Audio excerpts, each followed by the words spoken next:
اعوذ باللہ من الشیطان الرجیم، بسم اللہ الرحمن الرحیم۔ پیام میڈیا ایک نئی پیشکش کے ساتھ حاضر ہے۔ جناب خدیجہ کی قربانیاں۔ تاریخ اسلام میں سب سے پہلی اور سب سے زیادہ مالدار خاتون کو خدیجہ کے نام سے پہچانا جاتا ہے۔ عرب ممالک میں سب سے پہلی تاجرہ خاتون جناب خدیجہ تھیں۔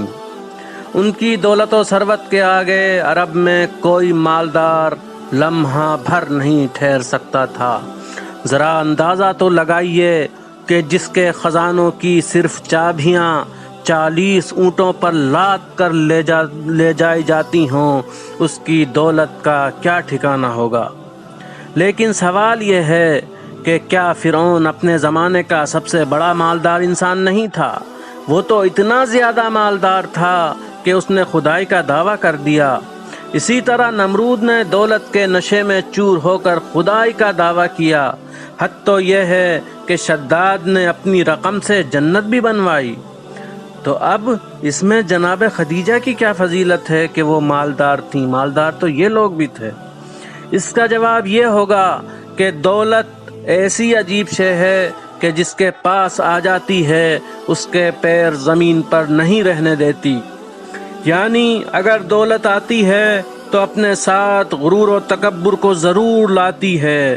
یہی وجہ ہے کہ فرعون کے غرور دولت نے خدا بنا ڈالا، نمرود کے غرور نے خدا سے جنگ کرنے پر مجبور کیا، اور شداد کے غرور نے جنت آمادہ کر دی۔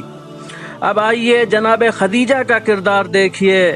عرب کے ماحول میں سب سے بڑی تاجرہ اور سب سے زیادہ ثروت مند جناب خدیجہ کی ذات ہے، لیکن کوئی ضعیف سے ضعیف روایت نہیں بتاتی کہ خدیجہ کے چہرے پر کبھی غرور کے آثار نمایاں ہوئے ہوں۔ خداوند عالم ہر کسی دولت مند کو خیرات کی توفیق نہیں دیتا۔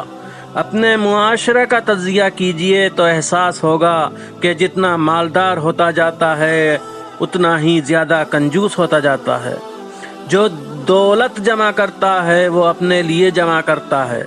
تاریخ کے ہر مالدار کو یاد کیا جاتا ہے لیکن مذمت کی نظر سے دیکھا جاتا ہے۔